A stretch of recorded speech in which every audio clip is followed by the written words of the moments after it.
又嚟到發揮小宇宙啦！我身邊就梗係盧發輝師傅啦。Hello，大家好，又到我哋見面咯喎。係啊，上一集我哋咪講到去旅行嘅師傅。係啊，講到啲沉香水啲啊，仲有好多法寶啊！我帶咗去，但係咧，我想講咧，我以前咧未認識師傅啊嘛，因為都講緊係10幾20年前嘅事。有一次咧。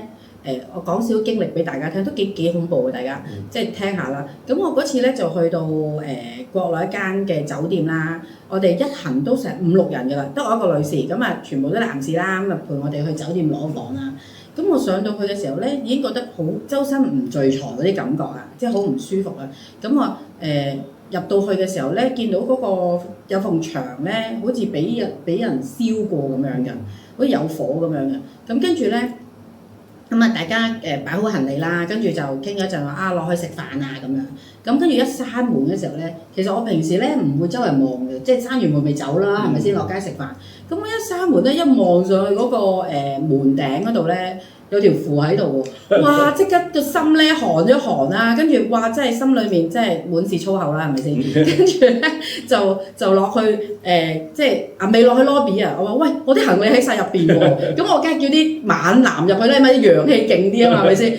冇人敢入去啊！你知唔知啊？個個都話哇唔入啦，梗係落去啦！咁啊即刻咧就衝咗落去 lobby 嗰度咧，就叫啲。即係 bell boy 上攞翻啲行李啦，咁啊投訴啦，咁啊換翻間房，咁但係嗰一下咧都俾佢嚇一嚇，嗰晚都冇乜覺好瞓。係咪同床仲同層嗰佢唔係佢換翻第2層嘅，咁但係即係都驚啦。但係嗰陣時我即係冇沉香水，乜都冇啊嘛。咁如果好似我哋有啲而家前面嘅觀眾啊，好似我未認識你之前，咁我冇咁多法寶噶嘛，係咪先？嗱，幾多法寶？嗱，我忠實 fans 嚟噶嘛，係咪？咁冇咁多法寶噶嘛，咁好似我嗰陣時，如果遇到呢啲經歷咧，咁可以點樣做啊？其實咧，依家嗱，譬如你乜嘢法器啊，譬如信仰乜嘢都冇嘅，好簡單。首先你要喺嗰間房度摷一對鞋出嚟，嗰啲拖鞋。好驚喎，仲要摷對鞋出嚟。唔係實有噶嘛，啲拖鞋。係。咁你一攞對拖鞋，就係陰陽擺喺門口，對住門口。哦，咁樣。係啦。大門口。即係我哋當係一個無極咁樣。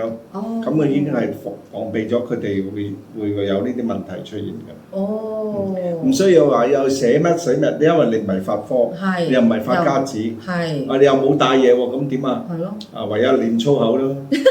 呢啲咒語個個都係嘅，但係最實際咧，就攞對拖鞋叫酒店再俾多對拖鞋你啦，嗰對唔好着過嘅，就係一擺咗佢，一個鞋底向天，一個就係咁樣嘅，即係好似聖杯咁樣係嘛？陰陽。咁其實係咪換咗間房好啲啊？即係你叫我話點樣去解救啊？當然係換。咁換咗間房照擺會唔會仲好啲啊？穩陣啲咯。穩陣啲係咪啊？咁即係其實如果我哋有啲朋友仔去旅行，如果真係冇帶啲法寶去，係咪都擺咗就穩陣啲啦？係咪？依家咪教下啲觀眾咯。哦，咁除咗呢樣嘢，仲有好多個法寶啊！好犀利，我哋有道具。係啦，就咁樣擺啦，係咪咁樣擺？係啊，即係好似個聖杯咁。就咁樣擺咗，對住個大門口。係啦。OK，咁就。你化解好多嘢㗎啦，已經。咁行出行入咁。咁你未到出去嗰時咪撥開佢咯。又擺翻好佢咁樣。叫人執房小心啲咯。OK。因為你哋唔係法科，又唔係發家子，就咁得㗎啦。我又想問下啦，有啲人咧話即係譬如床邊咧，又唔好咁樣擺對拖鞋喎，又話要唔知調轉擺定咁樣，有冇呢啲嘢嘅咧？我唔知啊，每一個即係唔使嘅，每一個師傅，每一個派系，佢都有佢套嘢嘅，又唔可以質疑人哋得唔得？係。但係我講呢啲係大眾法，因為呢啲你唔使話自己有法都可以用。隨時就可以攞到啦，因為酒店一定有拖鞋。係啊，唔通你話你又咁樣擺咁樣擺？嗰啲我真係唔知啦，又用我個方法就最實際。哦，係咪？咁又學到嘢啦。咁我哋下次我係咪都擺對拖鞋咁樣先？因為即係有陣時你知咧，酒店咧即係好多啲靈異事件㗎嘛。有啲朋友仔又話成日我哋俗稱叫俾鬼責啊咁樣啦。我又有個經歷喎，又想同大家分享下。我記得咧，我哋4個女仔去旅行嘅，咁一隻兩個女仔一間房啦。我嗰次去日本啊，咁嗰間酒店都好耐㗎，咁好得意㗎。佢有個 lift 咧，可以搭落去嘅。咁點知咧落到下面嗰層咧，成條巷都黑掹掹嘅，跟住我個心咧成個人都打冷震，寒一寒。寒一寒啊！係啊，寒一寒啊！跟住即刻哇好驚啊！即刻閂門啦，係咪先？咁啊跟住上翻去，寧願行樓梯咁樣兜翻落嚟啦。咁我咁其實自己感覺啫，咁我又冇話俾我啲girlfriend 聽啦。咁點知嗰晚瞓覺咧，我個 girlfriend 咧就瞓下咧，因為佢係好容易成日都話見到嘅、惹到嘅，跟住瞓下咧半夜3更。佢好敏感啊！好敏感㗎，佢好容易就即係有陣時同佢去旅行，又話張床喺度搖啊，我話係咪真係㗎？我話不如換個間房，佢話唔使啦，佢搖下就唔搖㗎啦。我話嚇咁樣咩？我好驚喎。佢敏感度高。係咪啊？即係容易接觸到啊！佢瞓下半夜飛咗埋嚟我張床，嚇到我咧！我以為俾鬼責，其實嗰個人嚟啊，俾人責。我話咩事啊？佢哇好多人啊，好多人！我話冇人啊，快啲瞓覺啦！即係其實係咪見到咧？佢真係。其實人嚇自己咧，人嚇人仲驚。係咯。鬼就起碼你唔使驚啊！人嚇人咧，突然之間都唔知幾時出現嘅。你冇防範啊！卜一聲喺度嗌一嗌，你都叫起啦。佢成個人，我瞓到半夜3更，佢成個人飛咗埋嚟。其實呢啲嘢喺酒店我都講到好多次㗎啦。雖然正話啱啱教你嗰個拖鞋已經好好做㗎啦，因為好多人咧唔需要信仰，係陰陽啫嘛。咁你應該可以搞掂。平衡翻佢。同埋咧，你哋都成日啦，老人家又教啦，啲朋友都教啦。敲下門啊！喂，今日我借宿一宵啫，唔好搞我啊！咁樣你要禮貌上啊，咁你再加上整對拖喺度咧，就係天衣無縫啦。就天衣無縫。加上如果你又有法器啊，護身符喺度更好啦，係咪？我實帶去㗎，我實帶齊㗎。因為酒店乜嘢人都住過啊嘛。我呢個咧一入門口就噴，總之每一個角落我都噴。係啦，豪少少。最好咧就係咩咧？係噴下啲枕頭。床鋪嗰啲係啦，嗰個枕嗰個床枕啊，床枕嗰個床廳啊，床廳嗰度咧，因為好似我哋一噴就開翻個光環。係。通常我哋法科去咧，我哋做嘅嘢咧都教弟子㗎啦，就寫個花字喺度就咁可以。但係我哋唔係弟子啊嘛，噴一噴嗰個床廳。床廳好緊要。通常咧，佢哋嗰啲執房啊唔會抹㗎嘛，污穢嘢喺晒床邊嗰度。你就算你枕頭有時都係乾淨嘅，佢都有陣枕頭味嘅。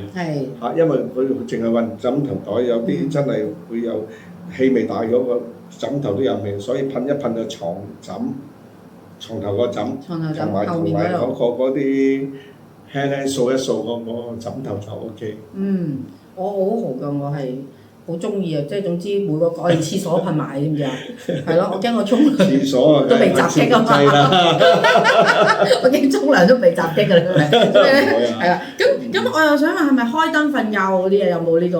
呢個係習慣嘅，我習慣嚟啫，冇説法嘅。有時我哋細路仔我哋都驚啊嘛，開眼燈啊！有時啲大人啊都驚啊，着咗燈啊先至可以瞓覺嘅，啲習慣。習慣嚟啫，不過如果佢覺得開燈安心啲，咪開燈瞓覺咯。係啊，有時你話我開少少啊，驚睇唔到你開啲啦，咪而家仆親自己添，係咪？酒店啊，乜嘢都有㗎啦，乜嘢都有，乜嘢國籍嘅人都有。咁係咪其實咁我哋去旅行去幾日㗎嘛？咁係入去嗰日噴完之後使唔使噴啊？唔使㗎啦，因為你個床廳佢唔會同你抹㗎嘛。咁翻去係咪噴下個身啊？即係去完一間之後噴下個身啊，噴下鞋底好啲啊？當然鞋底啦，鞋底邊度都接觸到啊嘛。即係成日踩就驚佢跟住。噴最緊要噴嗰3點啦。即係額頭同埋。係啦，掃咗佢，跟住咧就噴個鞋底咁樣 OK 㗎啦，好咪。千祈唔好俾人拍膊頭係咪？你又唔賭錢驚咩？唔怕拍熄啲火咩？成日聽我聽㗎咋，我啲好愚昧嘅。其實嗰3點火就係呢度，呢度。呢3點火係咪先？即係人哋本身西方教咧，一定係咁樣嘅4點㗎。嗰個咁樣。知唔知點解啊？唔知喎。十字架啦。係咯，咁樣係咪？嗱，我唔知啊，我就感覺係咁樣嗱，因為我驚一陣間唔識。講錯咗。係啦，因為我感覺到就係我哋3點火，佢係4點嘅，係嘛？即係總之我哋就3點啦。嗱啲如果因為我自己感覺，因為我唔知道人西方嘅嘢，我又冇去了解，只有上我感覺係咁樣啦就呢啲係啱傾偈啫，我又唔會得罪人嘅，佢哋都係咁樣。咁師傅，我成日咧都有啲咁嘅感應咧，點算係好定係唔好咧？你個感應咧，你對呢啲嘢敏感嘅咧，你不如你真係對呢樣嘢由細到大都係，你同佢有緣分。如果講法科嚟講，你有緣分，你最好咧就係。如果係嘅有咁嘅敏感啊，有時咧學翻做呢啲嘢係幫到嗰啲另類嘅嘢。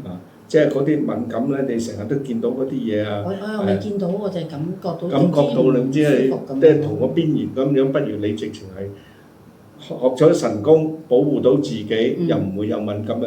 其實唔係話喂學咗神功就話即刻可以咁樣，其實係集咗佢。係等佢唔好傷害自己先。唔好成日去疑神疑鬼。其實都係安心啲嘅。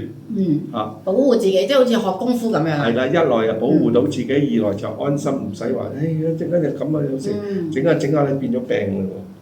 屈住就心。係啦，所以明白。你自己決定啦嚇。好嘢有得考慮下啦可以。哎呀，梗係學翻兩招防下身就最安心啦。其實我哋係學神功都係想人哋安心，同埋有個唔會有嗰啲危險性啫。你當係一個本身一個後助力，即係有個心安理得嘅嘢啫。喂，原來我有個信仰嘅，我出去咧都唔驚啊！最緊要嗰4個字趨吉避凶。趨吉避凶，有乜嘢係啦？有咩危險性咧？射歪晒佢。我哋都係咁樣。唔係話我學神功一定要做師傅，唔係嘅，有啲學咗嚟個保平安，保自己平安，保屋企人平安。係啦，當然你保屋企人平安，梗係要你修為少少啦，深度修練。係啦，唔係就你係嚟學習做弟子，咁啊全世界就可以保，唔係咁嘅，你一層層嘅。好，呢啲我哋遲啲先再講，我哋唔好講咁多，留翻咧吊下佢哋癮。下一集我哋先再講。可以。咁我哋今日嚟到呢度先咯喎，咁大家記得啦喎，去旅行要帶備我哋嘅沉香水咯喎，係啦，記得係啦，追蹤我哋撳翻嗰個鐘仔，咁就可以睇到我哋嗰個片幾時出啦，好冇？咁大家記得讚好同埋 like share 啦，拜拜。拜拜。